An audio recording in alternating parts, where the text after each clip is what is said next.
اللہ کریم نے فرمایا بندہ مومن جان لے اگر میں تجھے ایک مشکل دوں گا تو میں تجھے کتنی آسانیاں، چلے سارے بول دیں کتنی جی، کتنی اللہ تعالیٰ آسانیاں دے گا؟ 2 آسانی۔ ہم لوگ اچھا جب ہمارا ذہن بن جاتا ہے نا کمزوری کا، ہمارا جب مزاج بن جاتا ہے مایوسی کا، پھر معاملہ ذرا ہمارے لیے گمبھیر ہو جاتا ہے۔ اگر ہم یہ ذہن بنائے نا کہ مشکل میرے اللہ کی طرف سے آئی ہے تو وہ مجھے آسانی بھی ضرور عطا کرے گا، تو پھر اللہ ضرور ہی آسانیاں عطا فرماتا ہے۔ اور جو مشکلات زندگی میں آتی ہیں نا، حضرت مولا علی شیر خدا رضی اللہ تعالیٰ عنہ کا بڑا خوبصورت فرمان ہے۔ حضرت علی فرماتے ہیں جب تجھے مشکل آتی ہے تو وہ تجھے رب کا پتہ بتانے آتی ہے، وہ تجھے اللہ کا پتہ بتاتی ہے۔ اس لیے کہ جب تو سارے اسباب کر لیتا ہے، جو ضرورت ہوتی ہے پوری کرتا ہے، تندرست ہو کے وہ کام کرتا ہے، پھر بھی کام نہیں ہوتا، تو اس کا مطلب ہے کرنے والا تو نہیں، کرنے والا کوئی اور ہے، جو کام کرنے والا کوئی اور ہے۔ تو عزیز بھائی یاد رکھیں، ہر مشکل کے ساتھ اللہ نے آسانی رکھی ہوتی ہے۔ اگر اللہ تبارک و تعالیٰ بیماری عطا کرے تو اس کے ساتھ اللہ پھر جو تندرستی دیتا ہے وہ بھی بڑی اعلیٰ ہی عطا فرماتا ہے۔ اگر اللہ کبھی غربت دے تو پھر اس کے بعد جو اللہ تعالیٰ آسانی دیتا ہے وہ بھی بڑی اعلیٰ ہی عطا فرماتا ہے۔ اگر کہیں سے آپ کو دکھ ملتے ہیں تو پھر جب سکھوں کا وقت آتا ہے تو پھر گنے نہیں جاتے۔ یاد رکھیں مشکلات کے پہلو میں آسانیاں ہوتی ہیں، اور جس آدمی کو مشکل آتی نہیں، میرے نبی کریم سید عالم صلی اللہ علیہ وسلم نے فرمایا مومن کو جو مشکل بھی آتی ہے اللہ اس کی برکت سے اس کے گناہوں کو معاف فرما دیتا ہے، اللہ اس کی برکت سے اس کے گناہوں کو معاف کرتا ہے۔ یہاں تک کہ حضور نے فرمایا میرے مومن کو کانٹا بھی چبھے تو اللہ تعالیٰ اس کی مشکل کو آسان فرما دیتا ہے۔ 2 بزرگ بیٹھے تھے، ایک حضرت احمد رحمت اللہ علیہ اور ایک حضرت شرف الدین منیری رحمت اللہ علیہ۔ تو حضرت شرف الدین منیری کہنے لگے کہ دوست اصل میں وہ ہوتا ہے جو دوست کی طرف سے آنے والی تکلیف پر صبر کرے، جو اللہ کی طرف سے آنے والی تکلیف پہ صبر کرے وہ اللہ کا محبوب ہوتا ہے۔ تو حضرت احمد فرمانے لگے نہیں مجھے تیری بات کی سمجھ کوئی نہیں آئی، صبر کرے وہ اللہ کا دوست ہے، مصیبت پہ صبر کرے۔ تو کہا جناب پھر اگر نہیں سمجھ آئی تو آپ بتا دیں اللہ کا دوست کون ہے؟ تو آپ فرمانے لگے جو محبوب کی طرف سے آنے والی مصیبت کو اس کا تحفہ سمجھ کے قبول کرے وہ اصل دوست ہوتا ہے۔ اس کا تحفہ سمجھ کے قبول کرے، اپنے رب کا تحفہ سمجھے، مالک کا تحفہ سمجھے کہ اس نے مجھے تحفہ دیا ہے، مجھے کسی مشکل میں ڈالا ہے۔ تو رب کریم بلا مثال و بلا تشبیہ سمجھانے کے لیے اللہ جب کسی کو مشکل میں ڈالتا ہے، کافروں کو تو اس نے موجیں کرائی ہوئی ہیں، بڑی بڑی سہولتیں دی ہوئی ہیں، مشکل میں ڈب بھی ڈالتا ہے، اپنے نیک بندوں کو ہی ڈالتا ہے۔ نمرود اور فرعون کے پیروں میں کانٹا بھی نہیں چبھتا تھا، ان کو تکلیف نہیں آتی۔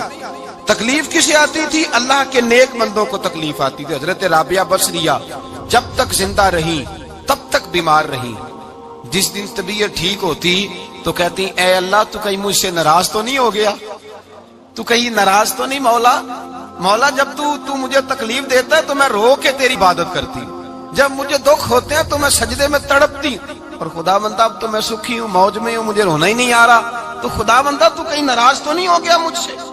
دکھ تو اچھے ہوتے ہیں، دکھ تو پیارے ہوتے ہیں، اور دکھوں کے بعد جو اللہ آسانی دیتا ہے اس آسانی کا پھر کیا ہی کہنا۔ اس حضرت ایوب علی نبینا علیہ الصلوۃ والسلام بیمار رہے، 60 سال اللہ نے تندرستی دی۔ کتنے سال بولے؟ 60 سال، غور کرنا بات پر، 60 سال علیل رہے، پھر بیمار ہو گئے، 18 سال ہو گئے بیمار ہوئے۔ زوجہ کہنے لگی دعا کر لیں آپ کو اللہ صحت دے دے۔ ہمیں اگر کوئی بندہ پوچھ لینا کہ بھائی کبھی کوئی خاص بات تو سناؤ، تو ہم جو ساری زندگی سکھ کے ساتھ سوئے ہوتے ہیں وہ بات نہیں سناتے، وہ جو ایک رات درد سے نیند نہیں آتی اس رات کا قصہ سناتے ہیں، کہتے ہیں وہ میرے الٹے دانت میں درد تھا تو میں ساری رات سو نہیں سکا۔ او بھائی جو ساری زندگی سویا ہے اس کا تو ذکر نہیں کر رہا، اور ایک رات جو تجھے نیند نہیں آ رہی۔ کسی سے پوچھا جائے، ڈاکٹر کہتے ہیں 360 ہڈیاں ہوتی ہیں وجود میں، کسی سے پوچھا جائے نا تیرا کیا حال ہے تو 359 ہڈیوں کا ذکر نہیں کرتا، جس گھٹنے میں درد ہے اس کا ذکر کرتا ہے، کہتا ہے یہ گھٹنے میں بڑی درد ہے۔ او بھائی باقی 359 ٹھیک ہے نا، ان کی بھی تو کوئی بات سنانا۔ حضرت رابعہ بصریہ رحمت اللہ علیہ کے پڑوس میں ایک نوجوان رہتا تھا، آپ کے پڑوس میں، تو وہ جب جو محلے میں بچے رہتے ہیں نا گاؤں میں ان کا پتہ ہوتا ہے، پڑوسی تھا تو 34-35 سال نوجوان کی عمر ہو گئی، کبھی بیمار نہیں ہوا۔ ایک دن اس کی طبیعت علیل ہوئی، سر میں درد ہوا تو اس نے پٹی باندھ لی سرخ رنگ کی، باہر نکل کے آیا، حضرت رابعہ بصری علیہ رحمہ نے دیکھا تو فرمانے لگے بیٹے خیر ہے؟ لگا جی اماں جی سر میں بڑی درد ہے۔ آپ فرمانے لگے کتنی عمر ہو گئی؟ کہنے لگا 34-35 سال۔ فرمانے لگے پہلے تو کبھی درد نہیں نہ ہوئی؟ کہا نہیں اماں جی آج ہی ہوئی ہے۔ تو آپ فرمانے لگے 34 سال اللہ نے صحت دی ہے، تو نے شکر کی ایک پٹی بھی نہیں باندھی، اور آج درد ہوئی ہے تو شکوے کی پٹی تو نے فوراً ہی باندھ لی ہے، کوئی شکر کی پٹی بھی باندھنی چاہیے۔ حضرت ایوب 18 سال بیمار رہے، زوجہ کہنے لگی دعا کر لو، تو آپ فرمانے لگے بی بی سے کہ صحت کتنی دیر رہی؟ اس نے کہا 60 سال۔ تو آپ فرمانے لگے ذرا بیماری کو بھی 60 سال گزر لینے دو، پھر دعا بھی کر لیں گے۔ یہ دعا کی، اللہ یہ لفظ کہے، اللہ نے صحت دے دی، تندرستی آ گئی۔ ایک دن گھر میں بیٹھے بیٹھے زوجہ کہنے لگی کہ ایوب یہ بتاؤ دکھ اچھے کہ سکھ؟ آپ فرمانے لگے سارے دن ہی اللہ کے ہیں، پر دکھ بڑے اچھے تھے، مجھ سے پوچھو تو دکھ بڑے اچھے تھے۔ کہا کس طرح؟ تو حضرت ایوب فرمانے لگے جب میں بیمار تھا تو 24 گھنٹے میں ایک دفعہ میرا رب میرا حال پوچھا کرتا تھا، ایک دفعہ میرا اللہ پوچھتا تھا ایوب تیرا حال کیا ہے؟ فرماتے ہیں 12 گھنٹے تو لذت ہی رہتی تھی کہ میرے رب نے میرا حال پوچھ لیا، اور اگلے 12 گھنٹے میں انتظار کرتا تھا مالک حال دوبارہ کب پوچھے گا۔ فرمانے لگے اب صحت تو ہو گئی ہے، پر اب میرا رب میرا حال تو نہیں نہ پوچھتا۔ بھائی مشکلات جو ہوتی ہیں وہ تو تجھے سجا دیتی ہیں، سوار دیتی ہیں، تجھے یاد آتا ہے کوئی اپنا، جب تجھے درد ہوتی ہے نا، تکلیف ہوتی ہے، پھر تیرا دل کرتا ہے کوئی کندھا ملے جہاں میں سر رکھ کے رہوں۔ پھر اسی لیے تو کسی درویش سے کسی نے پوچھا تھا اپنا کون ہوتا ہے؟ تو کہا جو تجھے دکھ کے وقت یاد آئے وہ تیرا اپنا ہے، جو تجھے عین آزمائش کے وقت یاد آئے اور تجھے اس کا نمبر فوراً تیرے موبائل پہ چلنے لگے وہ تیرا اپنا سجن ہے، جس کو تو دکھ کے وقت یاد کرے۔ تو بھائی مشکلات کے بعد جو اللہ آسانی دیتا ہے، حضرت ابراہیم کو آگ میں بھی پھینکا گیا، حضرت ابراہیم علیہ السلام کو ستایا بھی گیا، نکالا بھی گیا، لیکن جب ان مشکلات سے گزرے تو میرا رب فرماتا ہے وَإِذِ ابْتَلَىٰ إِبْرَاهِيمَ رَبُّهُ بِكَلِمَاتٍ فَأَتَمَّهُنَّ قَالَ إِنِّي جَاعِلُكَ لِلنَّاسِ إِمَامًا۔ کہا جب ابراہیم پورے اترے تو پھر ہم نے انہیں امام بنا دیا۔ یا اللہ کس طرح کی امامت دی؟ فرمایا میں نے اتنی اعلیٰ شان عطا کی ہے کہ اپنے لاڈلے رسول کو جناب ابراہیم کی نسل میں پیدا فرما دیا ہے، میں نے مصطفیٰ کو ان کی نسل میں پیدا کر دیا، قیامت تک کے لیے ان کا وقار بڑھا دیا۔ اللہم صلی علی محمد وعلی آل محمد کما صلیت علی ابراہیم وعلی آل ابراہیم، ان کی عظمت بڑھا دی، اس لیے کہ جب وہ آزمائش سے گزر کر کے آئے پھر جو آسانی دی۔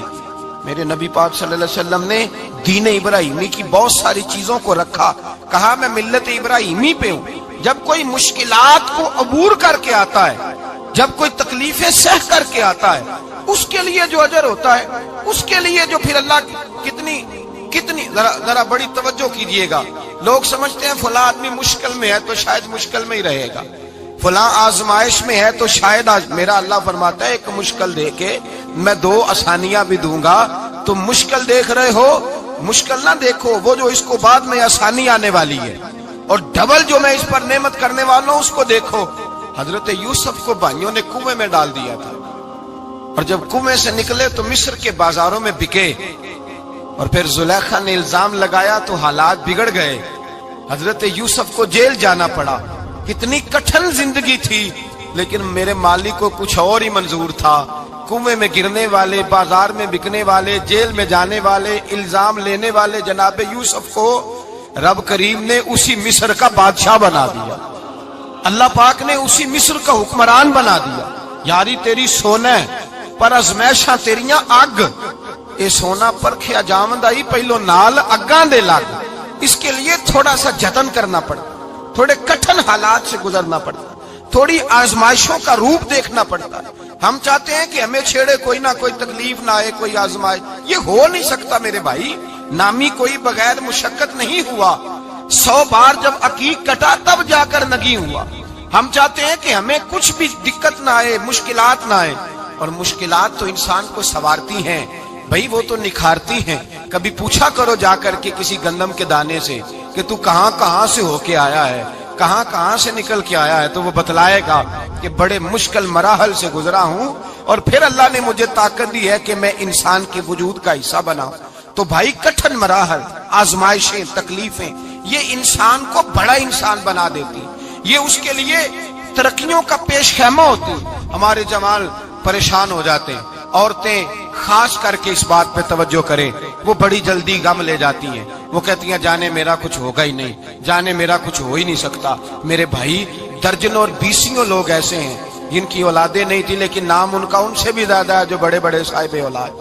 حضرت عبداللہ مزنی حضور کے غلام تھے، قبیلہ مزن کے رہنے والے، والد فوت ہو گئے، چچا نے پالا تھا، اسلام قبول کر لیا۔ چچا اسلام کا بڑا دشمن ہے، حضور کا نام آئے تو جلال کرتا، حسد اور بغض میں جل جاتا، بڑی اسلام کے ساتھ دشمنی اور عناد رکھتا ہے۔ حضرت عبداللہ کہتے ہیں پہلے تو میں عشق رسالت کو دباتا رہا، پھر یہ چنگاری شعلہ بن گئی، پھر کہ یہ ہلکا سا جذبہ سمندر اور صحرا کا روپ دھار گیا۔ فرماتے ہیں ماں تھی اور میں تھا، میں گیا جا کے چچا سے کہا میں نہیں رہ سکتا۔ کہاں جائے گا؟ تو میں نے دھیمے لہجے میں کہا میں مدینے جاؤں گا، اب میں رسول اللہ کے مدینے جاؤں گا، اب میرا گزارا نہیں ہوتا، اب میں جاؤں گا۔ کہتے ہیں چچا کہنے لگا اچھا تو وہاں جائے گا؟ تجھے میں نے پالا، میں نے پوسا، وہ مکان میں نے تجھے بنا کے دیا، تیری جیب میں جو پیسے ہیں میرے دیے ہوئے ہیں۔ کہتے ہیں میں نے کہا چچا میں سارا کچھ سوچ کے آیا ہوں، مکان بھی تو رکھ لے، پیسے بھی رکھ لے۔ کہتے ہیں اس نے ہر چیز رکھوا لی۔ جب پلٹنے لگا تو چچا کہنے لگا جو کپڑے تو نے پہنے ہیں یہ بھی میں نے خرید کے دیے تھے۔ حضرت عبداللہ فرماتے ہیں میں نے وہ کپڑے بھی اتار کے دیے، برہنہ حالت میں میں ماں کے پاس گیا اور میں نے کہا اماں میں پہلے بھی تو ننگا پیدا ہوا تھا، تو نے ہی کپڑے پہنائے تھے، میرا پھر بدن ننگا ہو گیا ہے، کپڑے دے دے۔ کہتے ہیں 2 بیبیوں والے کپڑے اماں نے دیے، ایک میں نے تامت باندھ لی، دوسرا اوڑھ لیا اور مدینے پہنچا۔ کہتے ہیں جب میں ٹھنڈی رات مدینے پہنچا تو کالے رنگ کے حبشی غلام حضرت بلال دودھ کا پیالہ لیے کھڑے تھے، ہاتھ میں کھجوریں تھی، کمبل تھا، کہنے لگے آجا آجا۔ مصطفیٰ نے فرمایا تھا قبیلہ مزن سے میرا غلام آ رہا ہے، میں ساری رات سے تیرا انتظار کر رہا ہوں۔ حضرت جناب سیدنا عبداللہ رضی اللہ تعالیٰ عنہ فرماتے ہیں میری مشکل آسان ہوئی، فرماتے ہیں مجھے مدینے میں اعزاز مل گیا، مجھے عزت مل گئی، ہر آدمی میری قدر کرنے لگا۔ گویا بزرگ کہتے ہیں کہ حضرت عبداللہ دعا کرنے لگے کہ اے اللہ تو نے مجھے بڑی شان دی ہے مصطفیٰ کی گود میں، اگر اسی رحمت کے چھاؤں میں پردہ کر جاؤں تو میری بات بن جائے گی۔ حضرت عبداللہ کا وصال بھی رسول اللہ کی گود میں ہی ہو گیا، گود میں نہ کوئی رشتہ دار، نہ کوئی تعلق دار، نہ کوئی ہمسایا اپنا، نہ کوئی چچا، نہ کوئی ماموں، شہر میں تنہا اسی کسے دے کچھ نہیں جے لگ دے تے نہ کوئی ساڈا دردی، تنہائی۔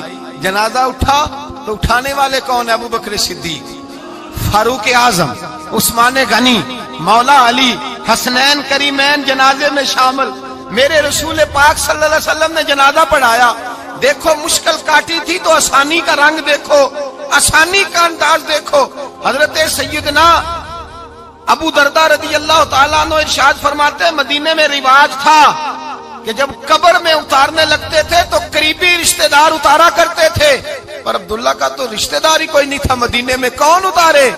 فرمایا جب قبر میں اترنے لگے تو حضرت ابو بکر صدیق اور حضرت عمر فاروق اتر گئے کہ ہم قبر میں اتارتے ہیں۔ رسول اللہ نے فرمایا تم باہر نکلو، تم کیوں قبر میں گئے ہو، باہر آؤ۔ کہتے ہم باہر آئے تو اللہ کے رسول اندر گئے، فرمایا کون کہتا ہے اس کا کوئی نہیں، میں جو موجود ہوں، کون کہتا ہے کوئی نہیں؟ فرمایا رکھو میرے ہاتھوں پہ۔ کہتے ہیں حضور کے دست مبارک پہ رکھا اور باہر کھڑے ہم رشک کرنے لگے کہ واہ اللہ تیرا آسانی دینے کا رنگ، آسانی۔ اس نے مشکل برداشت کی تو رب نے مصطفیٰ کے قدموں میں آسانیاں عطا فرمائی، پسے اور حضور نے قبر میں رکھا، نبی پاک نے۔ میرے دادا مرشد کہتے ہیں عشق سرکار کی ایک شمع جلا لو دل میں، بعد مرنے کے قبر میں بھی اجالا ہوگا۔ اور میرے اعلیٰ حضرت فرماتے ہیں لحد میں عشق رخ شاہ کا داغ لے کے چلے، لحد میں عشق رخ شاہ کا داغ لے کے چلے، اندھیری رات سنی تھی چراغ لے کے چلے۔ اور بیدم شاہ بارسی تو حد کر گئے، کہنے لگے پسے مردن، بعد مرنے کے پسے مردن فرشتوں نے جو تلاشی لی تو کیا نکلا؟ فقط ایک دل کے گوشے سے خیال مصطفیٰ نکلا، فقط ایک دل کے گوشے سے خیال۔ اور کامل پیرو نہ دے باہو قبر جنا دی جیوے۔ میرے بھائی نبی پاک صلی اللہ علیہ وسلم کے ساتھ وفا کی تنگی دیکھ کر دقت ساتھ دیا. مکہ مخالفت کرتا تو جناب فاطمہ حضور کا خیال رکھتی. فاطمہ بنت اسد بڑا پیار کیا, بڑی محبت کی مولا علی کی والدہ نے, ہر دکھ ہر تکلیف کاٹی, لیکن رسول کائنات صلی اللہ تعالی علیہ وسلم کا ساتھ نہ چھوڑا. اور یہاں تک روایات میں ملتا ہے کہ جناب فاطمہ الزہرا جب بیاہ کے ان کے گھر گئی تو باہر سے سودا لا کے دیتی. حضرت فاطمہ سے بڑا پیار کرتی, بڑی محبت, مشکلات میں ساتھ دیا. جب وصال ہوا تو فرماتے کوہرام مچ گیا مدینے میں. لوگ منتیں کرتے تھے کہ حضور کا ایک بال مل جائے تو قبر میں بخشش کا سامان ہو جائے گا. رسول پاک نے فرمایا جب جناب علی کی والدہ کو غسل دے لو تو کفن پہنانے سے پہلے میرے پاس آنا. کہتے ہیں جب غسل دے لیا تو عرض کی حضور غسل ہو رہا ہے, کفن کا کیا کرنا ہے؟ حضور اندر گئے, قمیض بدلی اور جو کرتا پہنا ہوا تھا اتار کے دیا. فرمایا وہ علی کی ماں نہیں میری ماں ہے, اس نے میرے لیے بڑی تکلیفیں سہی ہیں, بڑی مشکل دیکھی ہے. فرمایا اس طرح کرو میرے کرتے میں اسے کفن دو. حضور نے جنازہ پڑھایا, اپنے کرتا لباس مبارک میں کفن دلایا. پھر جب وہ دفن ہوئی تو حضور قبر پہ کھڑے ہوئے, کھڑے ہو کے فرمایا اے اللہ اپنے سارے نبیوں کے وسیلے سے اور میرے وسیلے سے میری اماں کی بخشش فرما دے. پھر جو آسانیاں ملی ان لوگوں کو تو ان کی قبروں تک آسانیاں ملی, پھر ان کو قیامت تک کے لیے آسانیاں ملی جنہوں نے مشکلات کو دیکھا. اور بھائی جو سوئے رہے, جو آرام کرتے رہے, جنہوں نے مناسب ہی نہ سمجھا کوئی کٹھن مرحلہ طے کرنا, جنہوں نے کہا نا نا نا نا ہم تو سکھ کے ساتھی ہیں, ہم تو سکون کے ساتھی ہیں, بھائی ہم تو سلوٹ کے ساتھی ہیں, جب موجیں لگے گی تو دوڑ کے پہنچیں گے, کہیں گے ہمارا بھی تعلق بنتا ہے, ہماری بھی رشتہ داری ہوتی ہے, ہمارے بھی رابطے ہوتے ہیں, پھر دوڑ کر کے پہنچیں گے. اصل ساتھی وہ ہوتا ہے جو دکھ کا ساتھی ہوتا ہے, آزمائش کا ساتھ, مشکلات تجھے اونچا اڑاتی. حضرت سلمان فارسی کہتے ہیں میں نبی پاک کی تلاش میں نکلا تھا, حضور کی تلاش میں نکلا, اور میں نے کئی سال حضور کو ڈھونڈا, کبھی ایک دروازے, کبھی ایک دروازے, کبھی دوسرے دروازے, کبھی تیسرے دروازے. فرماتے میں شہزادہ تھا پر بکتا بکاتا مدینے آیا, میں نے نبی پاک کی تلاش میں یہودیوں کی غلامی بھی کی, تیری تلاش میں پھرا میں جنگل پہاڑ اور دشت میں. فرماتے ہیں بڑی تکلیف کاٹی, بڑی آزمائش دیکھی, لیکن اس دن مجھے سارے دکھ بھول گئے, اس دن میری ساری تکلیفیں آسانیوں میں بدل گئی. جس دن میرے نبی نے میرا بازو تھام کے کہا سلمانو منا اہل البیت, فرمایا سلمان کو تو میں نے اپنی اہل بیت میں شامل کر لیا ہے. فرماتے اتنی بڑی فضیلت کہ میں رسول اللہ کے خاندان میں جا شامل ہوا. تو بھائی یاد رکھیں جب آپ کو مشکل آتی ہے تو آپ کو آسانی دینے کے لیے آتی ہے, جب آپ کی طرف کوئی آزمائش آتی ہے تو آسانی دینے. یہ بات صحیح ہے کہ بیٹیاں پیدا ہونے پہ مشکل ہوتی ہے, ان کے نصیبوں سے ڈر آتا ہے, پر جتنی آسانی اللہ بیٹیوں کے باپ کو عطا کرتا ہے اور جتنی رحمت رب بیٹیوں کے باپ پہ فرماتا ہے اتنی بھی کسی اور کے حصے میں نہیں آتی. اس میں شک کوئی نہیں کہ بوڑھے ماں باپ کو جب سنبھالنا پڑے تو مشکل ہوتی ہے. بوڑھوں کی طبیعت بچوں جیسی ہو جاتی ہے, دقت ہوتی ہے, آزمائش ہوتی ہے, ان کی بات سننا بعض اوقات کڑوا لگتا ہے, ان کی فرمائشیں بعض اوقات بچوں کی طرح ایسی ہوتی ہیں جو حل نہ ہو سکیں. لیکن یہ وہی ماں باپ ہیں جن کی نوکری کے بارے میں میرے مصطفیٰ نے فرمایا اگر تو ایک رات انہیں خوش کرنے میں کامیاب ہوا تو اللہ 2 حج اور 2 عمرے کا ثواب عطا فرمائے گا. اس میں شک نہیں کہ باپ بہت سارے کام مشکل ہوتے ہیں, کٹھن ہوتے ہیں, آزمائش والے ہوتے ہیں, اس میں کوئی شک نہیں کہ اس دور میں دین کا کام بڑا مشکل ہے, دعوت و تبلیغ کا سلسلہ بڑا کٹھن ہے. اس دور کے اندر حق بات بیان کرنا بڑا ہی مسئلہ ہے. اس دور کے اندر لوگوں کو کھری بات پہنچانا اور بتانا یہ اپنے ہاتھ میں آگ کا انگارہ پکڑنے کے مترادف ہے. لیکن میرے مصطفیٰ نے فرمایا تھا اس دور میں جب فتنہ ہو من تمسک بسنتی ان دا فساد امہ فلہ اجر 100 شہید. فرمایا اس دور میں جب آزمائشیں آ جائیں, تکلیفیں آ جائیں, اس دور میں جو میری سنت پر عمل کرے گا, رسول پاک کا وعدہ ہے اللہ ایک سنت پر عمل کرنے والے کو 100 شہیدوں کا ثواب عطا فرمائے. اللہ 100 شہیدوں کا درجہ دے گا اسے. تو بھائی جس قدر مشکل زیادہ اس قدر آسانی بھی, اس قدر اجر بھی زیادہ. مشکلات سے گھبرایا نہ کریں, ذہن بنا لیں کہ جس رب نے دی ہے وہی اللہ نجات بھی عطا فرمائے گا. انسان آسان ہو جاتا ہے. ہم لوگوں نے نا دوڑ صرف سکھ کٹھے کرنے کے لیے لگا لی ہے, سکھ کٹھے کرنے کے.